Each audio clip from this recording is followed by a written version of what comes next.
Et l'autre info, Guy Birenbaum, n'est pas contagieuse et Non. elle est au Vietnam. En raison d'une information venue de site suisse, il s'agit du sort qui est réservé au courrier du centre de tri Zurich-Mullingen, précisément aux lettres qui portent une adresse qui n'est pas bien libellée. Alors qu'est-ce qui leur arrive à ces lettres? Eh bien, les adresses que les machines ne reconnaissent pas sont scannées, chiffrées et envoyées au Vietnam. Voilà, ça concerne quotidiennement plusieurs centaines de milliers de lettres. C'est formidable. Il s'agit d'un projet pilote testé durant 5 semaines. La Poste décidera, la Poste suisse cet automne, si ce changement est introduit partout. C'est une filiale nommée Swiss Post Solutions qui est responsable du traitement au Vietnam. Mais alors qu'est-ce qu'ils font une fois Alors, envoyés au Vietnam? Vous avez 1200 employés là-bas qui comparent les mauvaises adresses avec la liste des adresses de la Poste et qui ajoutent un code libellé par la machine de tri. Vous avez compris, c'est pas les lettres qui partent quand même. Oui, j'ai bien compris. Voilà, Oui. ce serait effrayant.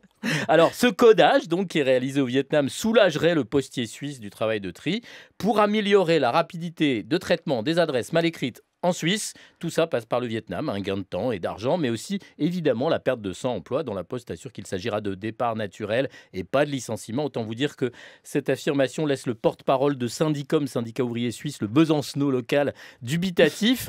Outre qu'il trouve étrange de trier les adresses au Vietnam, moi aussi, il s'inquiète pour la sécurité des données, c'est pas idiot non plus. Alors je suis pas expert, mais ces adresses suisses illisibles, traitées, vérifiées et corrigées au Vietnam, ça me rappelle ces blagues, vous savez, vous envoyez une lettre à votre voisin et puis elle transite pendant 20 ans par l'étranger et puis elle finit par arriver un jour, c'est assez incroyable. Si on voulait tuer le courrier écrit pour favoriser les SMS, les mails, les réseaux sociaux, les messageries, on n'agirait pas autrement. C'est dommage, il n'y aura jamais rien de mieux que d'écrire ou de recevoir une lettre écrite à la main qui arrive à destination malgré une adresse erronée. Moi j'ai reçu une lettre, Monsieur Guy, maison de la radio cette saison. Ah bah c'est mignon. Et elle est arrivée. Eh ben écoutez, super. En tout cas, envoyez-lui des cartes postales à Guy Oui, Birenbaum, s'il vous plaît, parce que ça a l'air de lui maison faire de la très radio. plaisir. Voilà.